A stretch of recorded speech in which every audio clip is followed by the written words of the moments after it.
Okay, that's it. That's what I want. Alright then. Alright, so, mystery woman. We'll just call you Gloria. Gloria. So, I like it.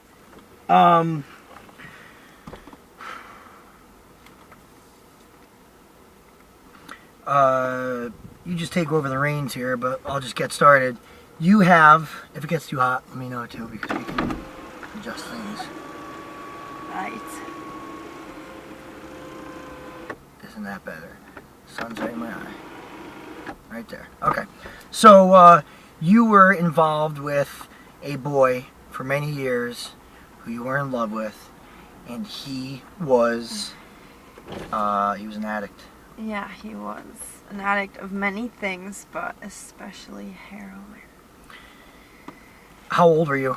I was 16 years old. 16, and how old was he? He was 18 at the time. 18. 18, he turned 19 while we were still dating. Were you 16 when he was 19? Yes. Okay. And so this guy was just in had a very dark side to him that you soon discovered. Yeah, but it took, my 16-year-old dumb ass took about 8 months to realize that. Yeah, about 8 months to realize that I had made a very poor decision on who I let in my life. Yeah, that shit sucked. 'Cause, like, I was a stoner, don't get me wrong. But, and so was he. But the type of, like, person and friend group that he was in, and I'm not saying that they're all bad or they're bad people, but, you know, because of who he involved himself with, he got into a bunch of other stuff, like coke and crack, and then, you know, soon heroin. Did you go along with him on his drug adventure, and then where did you stop? Yes, I did. I took a little joyride myself. I drew the line at coke. There was a time where I had experienced crack, but that's too hard for me to talk about. When you say you drew the line at coke, that means you did coke and then stopped, or you stopped before you did coke? I did coke, and I had that experience, and then after a while of that, I had stopped. And that was with the help of my friends and family. So your family knew about that? My family knew of some things. I will probably tell them maybe a few years down the road what they really were, because at the time, I didn't have to tell them legally anything that I told my therapist or like my counselor at the time, I guess. So they knew some things. They do not know about how deep my drug use went, though. But they knew that there was an issue there. You said you smoked crack, but you don't want to talk about it? Yeah, no, not really. Why? 'Cause it wasn't really... It was more against my will than it was for me to be in favor of. Were you just in an awkward situation, or did someone physically force you to do it? It was a very awkward situation. It was very... Like, I would never get marijuana contact high, but I was in a room full of people doing drugs, and crack was the most done thing, and I have never, ever, ever felt so fucking crazy in my life than when I was in that room with them doing it. What's the feeling? It was like, all of a sudden I felt it the most in my fingertips, and it was just like a zing of energy, and it was just like, and I was just like, holy shit, like, this is insane. And so you're like, I don't want to do that again. Yeah, I was like, oh my god. Did you ever? No, I didn't do it again after that. That was extremely short-lived, and I have no idea who I was back then. Holy shit. I know you look back and you say, geez. Yeah, for real. I did that. Did you ever use heroin? Never. LSD? Yeah. Mushrooms? Not mushrooms. LSD and marijuana. LSD and marijuana. Good combo. Ecstasy? Yeah, I've done it once at a rave. That's what everybody says. Exactly. It's like such like a, whatever. Okay. This is stupid. Apparently if no I'm going to put any chemical in my body, it's going to be LSD. Yeah, for sure. I won't even put alcohol in my body before that. At least get a spiritual experience out of the deal, right? Thank you very much. Yeah. Do you drink alcohol? No. Now, I'm not saying that I, like, never have. My family is a huge drinker. They're big on shots for, celebration. So, like, I'll have a shot. I'll have a glass of wine. I won't finish it. Good morning, Gloria. Have a shot before Daddy goes to work. Yeah, exactly. But, yeah, no, not really into drinking at all, actually. I can understand. I'm actually not a been drinker myself. People think I do, but nobody thinks I do. But I go out a lot, so people. Everyone assumes like, oh, so you drink, and I'm like, no. Yeah. The fuck? Not really. Like, if you give me a glass, whatever. But that's probably all I'm having. And you smoke weed. Yeah. Yep. Okay, that's no big deal. So, tell me when you found out that your man had the crave. All right, so I remember. I literally can't even like tell you how naive I am. So one night, his friend offered to like do a trade with him for some heroin, and I was like, "What do you have?" I really I couldn't even tell you. It was a trade though. I know that. Like he was trading him something. Pills? Maybe. Honestly, I feel like it was like a guitar or something. Oh, okay. I like something very like such like scumbag thing, like something very stupid. And I was just like, and he was like, and I'm gonna trade it for some heroin, and I was like, what the fuck? But I was sleeping at the time from being high all day, and he had woken me up and like said this to me, and I was just like, fine, I guess, like whatever, and I went back to bed, and he woke me up when he came home with it, and he showed it to me, and it was this like disgusting green little powder on a paper plate. It was a red plate. How did he get it? What did he receive it in? He received it in, dude, they're like, I want to say they're like, it looked like little wax paper. Yeah, I saw that too. Little wax paper. Like a folded, it was yeah, folded exactly, like a square or something. Which like that. personally I think is fucking weird. How's that sanitary? Like, why wouldn't you just put it in a bag? Oh, baggies are sketchy. Or, oh, so baggies are sketchy, a folded up piece of fucking wax bundled together is not weird at all. Yeah. Bundled together, yo, a bundle. Yeah, exactly, a bundle. There you go. What do you pay for a bundle? Dude. No. I think a bundle of heroin, and I'm probably so wrong, but for some reason, I want to say it's like $30. Like, it's fucking cheap as fuck. Huh. It probably has gone up, maybe. See that? I also could have just made myself look like an asshole. No, I think your pricing is right, actually. Because heroin is so fucking cheap. And that's why people go to it, right? Exactly, because it's a fucking cheap-ass high, and you basically fall asleep to forget how shitty... Yeah, you know what? That's something I can't figure out. It's like, these guys are bored, or... You gotta also think of it. Stoners, okay, so marijuana, depending on what you're smoking, okay, a heavy indica, will make you fall right asleep. Mm-hmm. But I feel like that's hell of a lot different than heroin. I mean, even though on heroin you literally, like, fall asleep, like, you're like, But, I don't know, dude.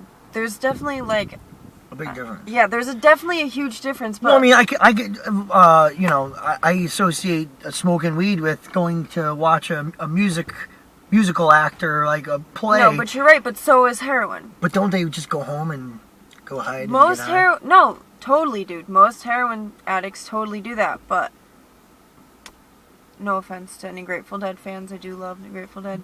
But look at the Grateful Dead fans. They will go to the shows and do it. You know what I mean? Because you're either shooting it up or you're snorting it. You know, if you're snorting it, it's a lot easier. If you're shooting it up, then you're definitely that person tucked away in the room. Oh, that's a process. It is a process. You, like, literally, either you start off snorting it, but I even know people who went straight to fucking shooting it. Like, that's fucking crazy. Talk about a gateway drug. They kick the door wide open. Ah, fuck it, I'll shoot it. Exactly. Did your boyfriend shoot it?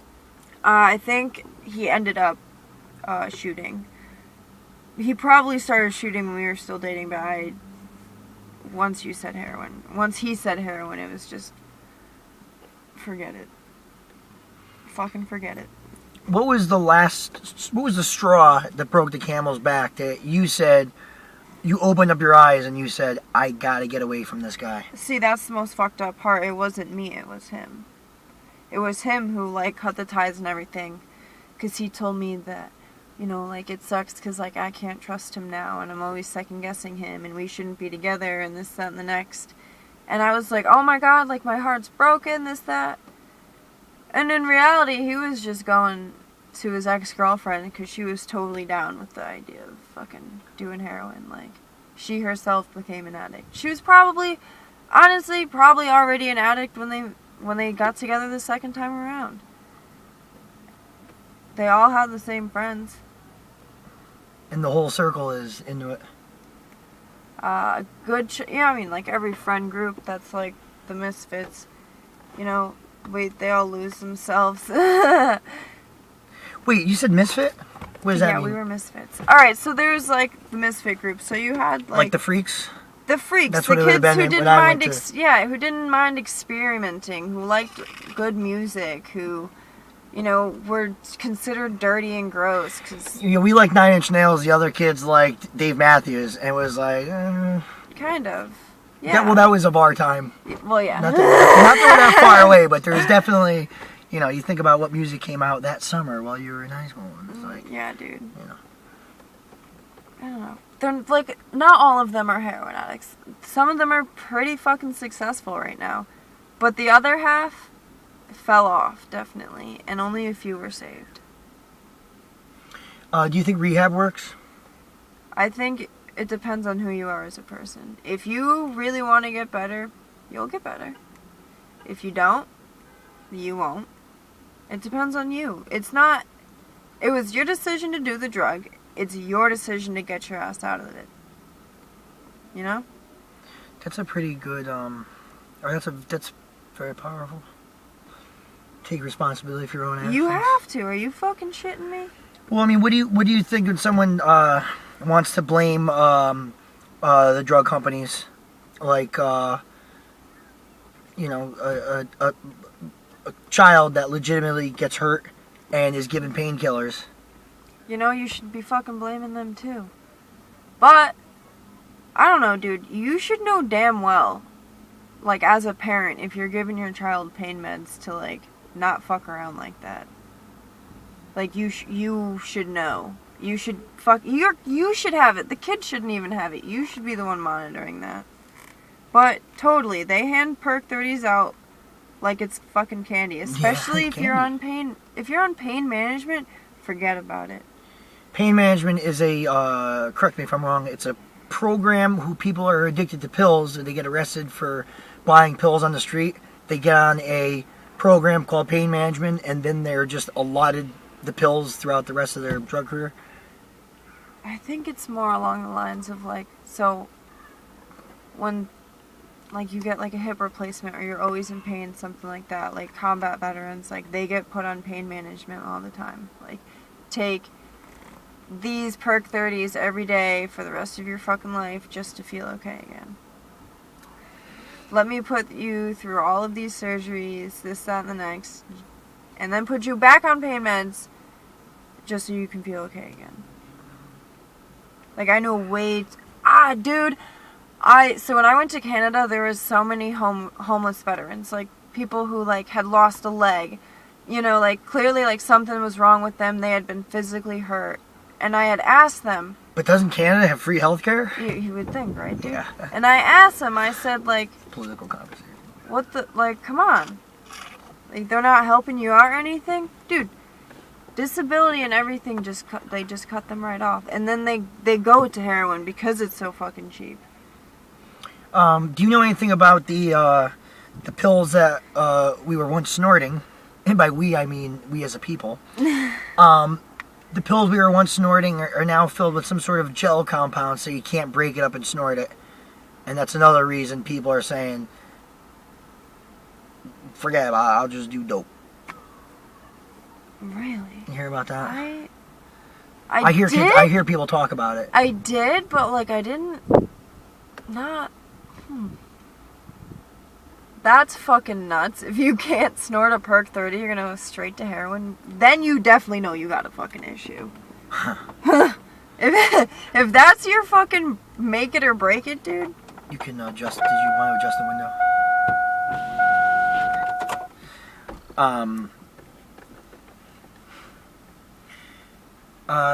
Did you see? I mean, aside from, so you didn't go to school with this kid, right? Because he was older than you. Correct. I did not go to school with him. I went to a Meriden school. We'll call him John Doe. John Doe and Gloria. Correct. What did you? I just want to ask you about this because it's sticking out. What did are your family? Is your family together? Your mother and father? No. They're separated. Correct. But you still know the both of them? Yes. Did anyone have a problem with you going out with a older boy like that? They did, actually. But I was a very angry, intimidating teenage girl. And my parents, especially my mom, because I had made a decision I didn't want to see my dad anymore at the time. But I still talked to him, and he stepped in when my mom said that I was out of control. And she had a boyfriend at the time. Or was trying to, they had, bad breakup, whatever. And I feel like she was just, super depressed, super lost, super just trying to get over this guy. Or just trying to make it work. You know, she got really involved in work. She didn't like me sleeping over. She would, voice her opinion. I wouldn't give a shit, so she would just leave it alone. It wasn't worth it to her anymore. And she was definitely scared for my future. Definitely. Is there any drug use in your family? You know what? Oh, your family drink. Okay, so they drink. They drink, and recently I have found out that there is an addict in my family. Someone that I'm very close to. And it fucking pissed me off when I found out. What's really fucked up is that she was the one that I told everything to. She knew everything. And she never told you? Yes, she never told me. And that wasn't cool. I was pissed. Did you feel betrayed? Hell yeah. Just because she saw what I went through. She sees what I go through with my friends. She hears about it when there's another overdose. So as someone that is this close to me, who loves me, why would you do this? That's selfish as fuck, first of all. Second of all, I don't know. It pissed me off so much. Supposedly she's good now, but I don't trust an addict. That's what they say. Never do. Once an addict, always an addict. People don't change. They can continuously work on themselves and better their choices, but they don't change because they can turn around and go back like that. At the snap of your fucking fingers. It just takes one time to relapse. Exactly. And it's happened way too many times. Me and my friend, we'll call her Jean. She and I were in the same friend group. We all have the same friends. We made it out, thank God. And, what were you gonna say? Well, did any of those girls die? No. Actually, not yet. Who was the first person that, you remember hearing that OD'd? George Ryan. How old was he? He was,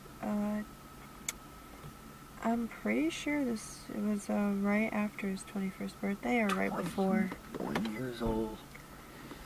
God, at least Jim made it to 27. Who else? Taylor Short. Taylor Short. Yep, that's a famous one. These things are just hard. What do you think of somebody like that? Because that was very unexpected. Who? Taylor Short, was it not? I'm gonna be honest with you. It did not surprise me.